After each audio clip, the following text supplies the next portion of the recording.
we played some pretty good soccer teams this year, but and again, I think there's a lot of factors that go into this, and I'm not making excuses by any means, because my hat's off to Akron. They are an exceptional soccer team, and they play great football.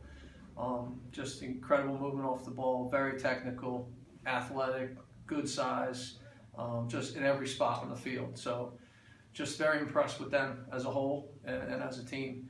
I wish maybe we had a little more opportunity coming into this game, but our match on Thursday night, I think, took a little bit out of our guys, and I think it certainly showed. But and that's not an excuse. I mean, Akron was still a much better team tonight, and give them a hell of a lot of credit.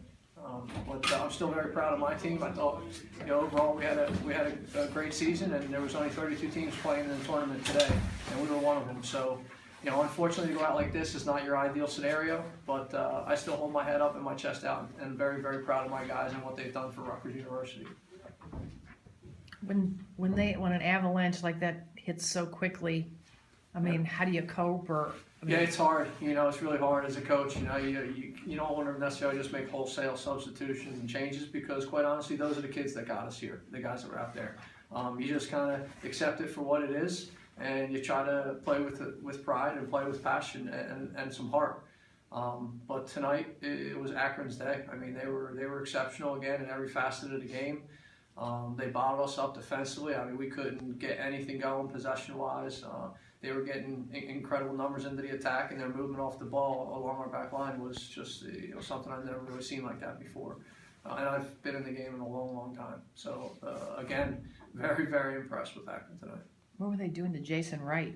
Yeah, no, Jason's had to deal with that every game, every year. I mean, every team we face pretty much, especially in the Big Ten, has got 6'3", 6'4" center backs that are just physically imposing, and they just pound Jason. But, he's had a great year. He's an exceptional player. And he went into a little bit of a lull here in the last 4 or 5 games of the season where he wasn't able to get his goal. But that happens to great players. Sometimes you hit a little lull, but it's a combination of a lot of things. It's the abilities of those defenders. I thought those kids were very good in challenging and contesting initial balls into him, and we really had no support for Jason. So I think that really added to the fact that he couldn't get anything done tonight against those guys.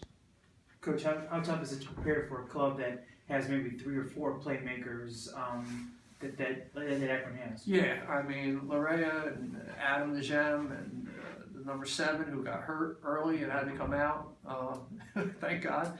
And then Seppi, I mean, I really didn't realize how fast that kid is. And the guys in the middle of the park were just exceptional. You just got to make sure that you're firing all facets, especially defensively. You can't sit back on Akron, because they'll just eventually break you down and they'll pick you apart. Unfortunately for us, we didn't have the physical ability to come out there and press them higher on the field, which is what I think you need to do to them to try to be competitive with them. But they move the ball so fast and so quick. They find the open men, and it's all because of their movement off the ball, in my opinion. So it's really difficult as a coach to prepare for those guys. Seppi really gave him a spark, though, didn't he? I remember him when he was at St. John's, and he transferred over here, and quite honestly, he's really taken off as a player, and he adds a whole other element. You're worried enough about Ricky Larea. You're worried about Najem and his playmaking ability and his dynamic play in the final third, and then Seppi comes flying out of the flank. I mean, it's hard. It's really hard for these young players who are still developing to deal with that when you're getting hit from every angle by numerous guys. Coach, what did you say to your team at halftime? And